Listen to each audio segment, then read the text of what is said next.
खौफ की सूरत हाल है। जी हाँ। इस बदमाशी कल्चर को खत्म करने का अज़्म कर ले तो इतनी बड़ी बात इनके लिए नहीं है। सर पुलिस सिंपल एक असले का केस डाल देती है। अभी सबसे बड़ी कामयाबी तो ये है कि डर और खौफ के हमारे सारे गायब। बिस्मिल्लाहिर्रहमानिर्रहीम। अस्सलाम वालेकुम नाज़रीन, मैं हूँ ज़ारिया खान और आज हम मौजूद हैं विजन वाइब में आपके साथ। और आज का टॉपिक काफ़ी सेंसिटिव है, हमारे सोशल इश्यूज़ के बारे में है, जो क्राइम स्टेज हमारे मुल्क में बढ़ती जा रही है, इसके हवाले से हम कुछ बात करेंगे। आज हमारे साथ मेहमान मौजूद हैं जनाब खुर्रम पाशा, सीनियर जर्नलिस्ट। तो आइए चलते हैं, करते हैं उनसे कुछ बातें, उनसे कुछ जानते हैं कि क्या मौजूदा सूरत हाल है। गवर्नमेंट ने जो ये लिस्टें जारी कर दी हैं दोबारा से, हर दफ़ा ये लिस्ट जारी होती है क्रिमिनल्स की और कोई इस पर एक्शन नहीं लिया जाता, ये फिर से रिपीट होती रहती हैं चीज़ें। आखिर इन सब चीज़ों का इख्तिताम कब होगा? तो चलिए करते हैं कुछ बातें। अस्सलाम वालेकुम जी सर। वालेकुम सलाम। कैसे हैं आप? अल्हम्दुलिल्लाह। वेलकम सर हमारे प्रोग्राम में। तो पाशा साहब ये बताइए कि आखिर ये जो लिस्टें जारी की जाती हैं गवर्नमेंट की तरफ से क्रिमिनल्स की, जिसमें कोई हजारों की तादाद में नाम होते हैं उनके और इतनी उन पे एफआईआर और इतने मुकदमे उस पर जारी किए जाते हैं, क्या ये कब तक ये सिलसिला चलता रहेगा और इसका आखिरी स्टेज क्या होगी? सबसे पहली बात है कि ये लिस्टें जो इन दिनों मार्केट में गर्दिश कर रही हैं, कोई फर्स्ट टाइम नहीं निकली। ये हर 2-3 महीने बाद निकलती हैं जी और हजारों नहीं, खैर सैकड़ों लोग इसमें होते हैं। बिल्कुल। अभी भी कोई तकरीबन 250 के करीब लोगों के नाम आए हैं। जी हाँ। लेकिन एक्चुअल जो अब इसमें बात है वो ये है कि जितने लोगों के नाम आए हैं उनमें कई ऐसे लोगों के नाम आ गए हैं जो मर चुके हैं, जो दुनिया में मौजूद ही नहीं है। अब ये देखें। ठीक है। उसके बाद क्या हो रहा है कि लिस्टों पे अमल तो होता है। अमल ये होता है कि अभी भी जो लाहौर की जो ताज़ा सूरत हाल है जी हाँ। कि जितना अंडरवर्ल्ड माफिया है जो उससे तल्लुक रखते हैं वो सब लोग अंडरग्राउंड हो गए हैं। उसकी वजह क्या बनी? उसकी वजह ये बनी कि जिस वक्त एक आपने देखा होगा कि पिछले चंद माह से बहुत ज्यादा केस हाईलाइट हुआ मीर बलाश टीपू कत्ल। जी हाँ बिल्कुल। अच्छा, अब वो उसके कत्ल का इतना ज्यादा तस्करा रहा खसूसन सोशल मीडिया पे और आज तक चल रहा है। अभी तक चल रहा है। ठीक है, वो एक पुरानी दुश्मनी का एक सिलसिला था, जी हाँ। चलता आ रहा था उसमें। वो तो नस्ल दर नस्ल चलता आ रहा है वो सिलसिला। अमीर बिला टीपू कत्ल होता है, फिर उसी मामले में एक एहसन शाह मारा जाता है, जी। उसके बाद तीफी भट्ट के बनवी जवेद भट्ट का कत्ल हो जाता है। तो सिलसिला रुक नहीं रहा था। तो पुलिस का काम ऑलवेज एक्टिव तो होती है इन हवाले से, और पुलिस को पता है कि किस इलाके में कौन क्या कर रहा है। इसमें तो कोई दो राय है नहीं कि अगर हम कहेंगे जी पुलिस का काम गाफिल बैठे।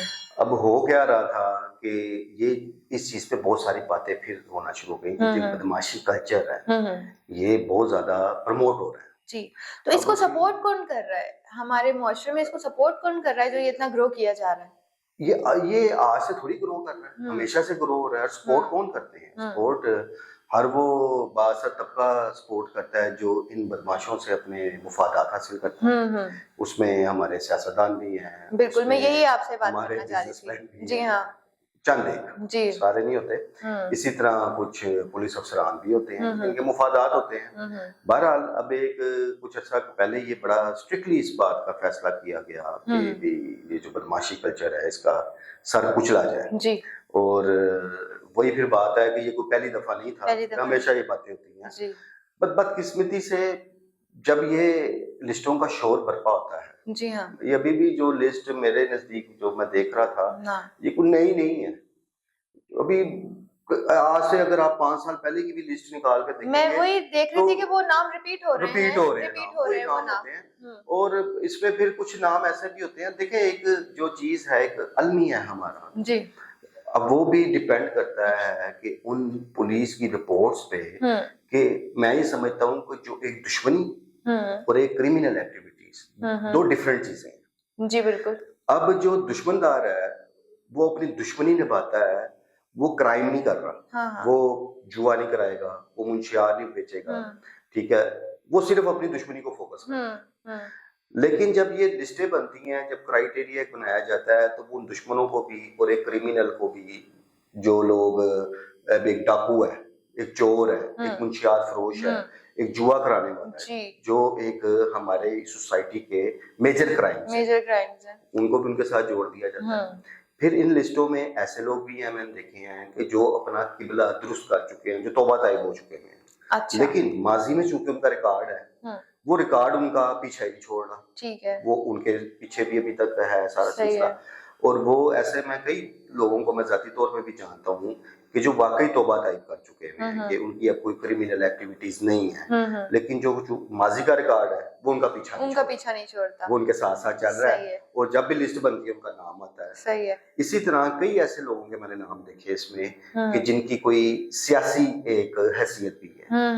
अब होता क्या है कि जब भी एक हुकूमत होती है आती है तो वो अपनी मुखालिफ पार्टी के लोगों के जो देखते हैं ना कि एक्टिव लोग हैं या जिनका कोई ना कोई तल्लक बदमाशों के साथ हो रहा है, उनको भी उस लिस्ट में डाला जाता है, जी हाँ, ताकि उनको पॉलिटिकली उनको दबाया जा सके।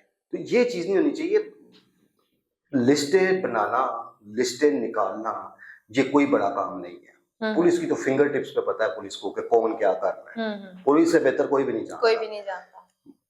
असल बात ये है कि मकसद ये होना चाहिए कि इन लोगों का जो जेन्युइन क्रिमिनल लोग हैं, जो जेन्युइन बदमाश जो इनकी जड़ है, हाँ, उनको फिर प्रॉपर तरीके के साथ उनका फिर सर कुचला जाए जी, और ताकि हमारी सोसाइटी में जो एक बदमाश कल्चर प्रमोट हो रहा है, जी हाँ, और खुसूसन जारिया आप देख रही होंगी कि हमारी जो न्यू जनरेशन है जी, वो बहुत ज्यादा इंस्पायर होती है जी, बिल्कुल ऐसे। अब जब से सोशल मीडिया आ गया, जी, आप सोशल एप्स पे देखेंगे कि लोग बड़े फख्र के साथ गन्स हाथ में लिए हुए होते हैं, टिकटॉक वीडियोस बना रहे होते हैं, तो ये चीज कोई हमारे और बहुत छोटी छोटी एज के बच्चे हैं जी, तो ये देखे ना, हम अपने उन बच्चों को, उन नौजवानों को हम किस तरफ लेके जा रहे हैं, तो वो आने वाले वक्त में फिर वो भी टेररिस्ट बना रहे हैं उनको, बिल्कुल ऐसे ही, ठीक है। उनकी एजुकेशन से उनकी तवज्जो हट गई हुई है, उनकी तवज्जो जो है वो इन भाई लोगों के साथ ना एक्टिविटीज ज्यादा हो गई है। तो अब जब तक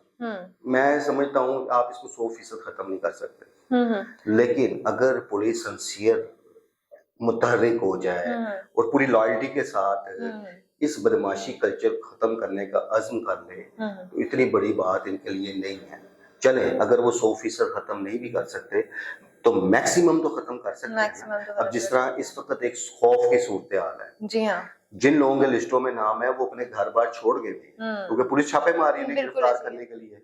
तो इसमें कोई रद्द-ए-अमल नजर आ रहा है आपको, सामने कोई कामयाबी नजर आ रही है उनके छापों में? अभी सबसे बड़ी कामयाबी तो ये है कि डर और खौफ के हमारे सारे गायब हैं, अंडरग्राउंड हो गए हैं सब, कोई बैरून मुल्क चला गया है या अगर कोई पाकिस्तान में भी है तो वो ना अपने घर मौजूद है ना अपने डेरे पे मौजूद है, और वो लोग सब गायब हुए हैं। तो अच्छा, एक और इसमें बड़ी दिलचस्प बात है, माजी में क्या होता है कि सपोज एक बंदे का नाम लिस्ट में है, उसने जाके अदालत से रुजू कर लिया कि जी मेरे पे तो मुकदमा है नहीं, मेरी कोई ताज़ा एक्टिविटी नहीं है, अगर मेरे माजी के वो मुकदमात है तो मैं बरी हो चुका हूँ, तो लिहाजा मेरा इस लिस्ट से नाम निकाला जाए।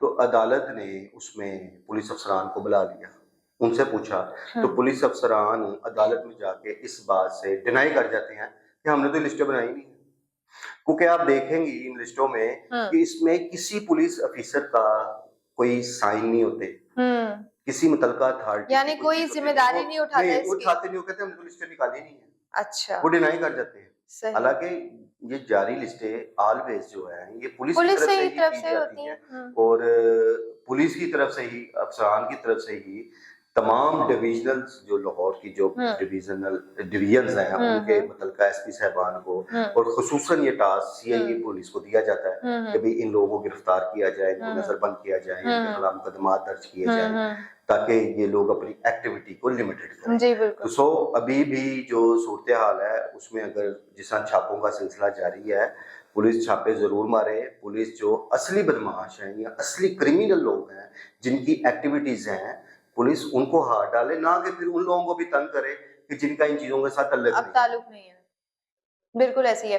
तो पुलिस बैकफुट क्यों कर देती है जब उसको मौके पे पूछा जाता है कि लिस्टें आपकी तरफ से होकर आई हैं, आपके डिपार्ट से होकर आई हैं, तो वो वहां पे उसको इनकार क्यों कर देती है? देखिए इसकी क्या वजह है कि इन लिस्टों में भी अबहाम वजह क्या है? अबहाम मौजूद है। अभी जिस तरह मैंने एक बात की है कि इसमें कुछ सियासी वाबस्तगियों की वजह से भी नाम डाले जाते हैं, कुछ जाती अनाद की वजह से भी कुछ लोगों के नाम डाल दिए जाते हैं, और तीसरा ये है कि वाकई फिर वो बात वही आ जाती है कि अदालत तो फिर उस चीज बंदे को मुल्ज़म मानेगी ना, या उसको मुजरम करार देगी ना जिसपे कोई कसूर साबित होगा। जी जी बिल्कुल। अब इसमें बेशतर लोग ऐसे हैं, अगर उनके खिलाफ मुकदमा दर्ज हैं तो वो बरी हो चुके हैं, उनका उनका रिकॉर्ड जरूर है, लेकिन उनकी कोई ताजा एक्टिविटी नजर नहीं आ रही। अगर वो कर भी रहे होंगे तो कोई उनके खिलाफ कोई सबूत ऐसा नहीं कोई होगा, प्रूफ नहीं है। तो उस वजह से भी पुलिस अफसरान वहाँ पे डिनाई कर जाते हैं कि जनाब हमने तो लिस्टें बनाई नहीं है। तो अब तक कितने लोगों का आपके पास कोई इंफॉर्मेशन आई है कि कितने लोग पकड़े जा चुके हैं और क्या हो अभी रहा कोई है? खातर खा ऐसा बड़ा नाम तो अभी तक गिरफ्तार नहीं पुलिस ने किया। हाँ, छापे जरूर मारे हैं, और उन छापों की वजह से मैंने कहा है कि लोग, वो जो लोग हैं वो अपने घरों से या अपने डेरों से वो फरार हैं, गायब हैं, और वो हाथ पांव मार रहे हैं कि जनाब किसी तरीके से हम लोग क्लियर हों, पुलिस की नजर में सुरखरू हों और आके इज्जत के साथ अपने घरों में बैठे। एक खौफ की जो साए है इस वक्त उस बदमाश तबके पे बहुत ज्यादा है कि जो लोग अपने घरों से इस वक्त जा चुके हैं, गायब हो चुके हैं। तो इस आपको क्या लगता है कि जैसे चूहे को बिल में से निकालने के लिए ऐसी क्या चीज की जाए कि खुद बाहर निकलें ताकि उन पे मेरा कोई तो एक्शन ख्याल लिया जा है कि सके? इसमें ज्यादा इंटरेस्ट ये होता है कि इनको डरा धमकाया कि इन्हें फरार ही रखा जाए, वापस ताकि ना ना आए। ये बैठे, ना ये अपनी एक्टिविटीज करें, और अगर वो काबू आ जाएगा फिर वो जेल की हवा तो खानी पड़ेगी उसको। और उसमें ये भी है कि अब जो चीज है, और ये चीज माजी में भी हुई थी कि लिस्ट में अगर शामिल किसी शख्स को उठाया जाता है, यहाँ तो उसको नजरबंद कर दिया जाता था, यहाँ ऐसे भी कुछ मामला हुए कि जिसमें उन पे मुंशियात डाल दी। जी जी जी। उन बदमाशों की कोई ना कोई वजह उन पे मुंशियात डाल के मुकदमा बना के उन्हें जेल भेज दिया गया, तो उन्हें फिर मुंशियात का मुकदमा भी फेस करना पड़ा, क्योंकि अगर पुलिस सिंपल एक असले का केस डाल देती है तो ज्यादा यही करेगी ना, वो नजायज असले का केस डाल देती है, या और कोई ऐसा क्राइम उनके ऊपर फिट किया जाता है जिसमें उनकी बेल जल्दी हो जाती है, तो मुंशियात का मुकदमा उसमें इतनी हैवी मकदार डाल दी जाती थी कि उनको जमानत कराने के लिए उनकी नाक की लकीरें निकल जाती थी। सही है। तो वो एक लेसन दिया था पुलिस ने। तो अभी देखते हैं, अभी कोई बड़ा नाम को पकड़ा जाएगा तो फिर ही सूरत देखेंगे पुलिस उसके साथ क्या। बिल्कुल बिल्कुल, और हम तो बिल्कुल इंतजार में हैं। बाकी पाशा साहब जाने से पहले एक बड़ा जरूरी मैं आपसे सवाल करना चाह रही थी कि ये जो अमीर बालाज टीपू और टीपी भट्ट है, इनकी दुश्मनी आगे जाते हुए आपको क्या नजर आ रहा है कि किस एंड तक जाने वाली है, और मजीद क्या खराबियां हम देखेंगे इनकी तरफ से? देखिए, एक चीज मैं हमेशा ये बात करता हूँ कि जो दुश्मनी है ना उसके कभी भी अच्छे नतीजे नहीं होते, और अमीर बलाज टीपू और टीपी भट्ट ग्रुप की जो दुश्मनी है वो इस वक्त एक खतरनाक मोड़ पर बिल्कुल ऐसे वो कि फिलहाल खामोशियां कोई ऐसी ताजा और खामोशी, और ये मैं समझता हूँ जो खामोशियां चल रही है ना ये एक बड़े तूफान खतरे की अलामत पेश खैमा साबित हो सकती हैं। बाकी अल्लाह पाक बेहतरी करे कि इनकी दुश्मनी की जो आग है वो ठंडी हो, जो फिलहाल नजर नहीं आ रही। तो अभी तक तो खामोशी है, और ये खामोशी एक बड़ा तूफान साबित हो सकती है। चले देखते हैं, अल्लाह खैर करे आगे। बाकी बहुत अच्छा लगा पाशा साहब आपसे मिलके, और इंशाल्लाह नए प्रोग्राम में मिलेंगे एक अच्छे नए हॉट टॉपिक के साथ, फिर करेंगे उस पर डिबेट, और हमारी ऑडियंस को भी देंगे नई अवेयरनेस कि आजकल क्या हो रहा है माशरे में और इसको किस तरह से सुधारा जा सकता है। जी तो नाज़रीन, ये था आज का हमारा प्रोग्राम विजन वाइब्स की तरफ से। हमारे साथ मौजूद थे खुर्रम पाशा जो है सीनियर जर्नलिस्ट। उम्मीद करती हूँ कि आज का प्रोग्राम आपको पसंद आया होगा। इसी तरह मिलेंगे, इसी तरह तस्करा करेंगे एक नए प्रोग्राम में एक नए अच्छे टॉपिक के साथ। जब तक के लिए रखिए अपना बहुत सारा ख्याल। अल्लाह हाफ़िज़।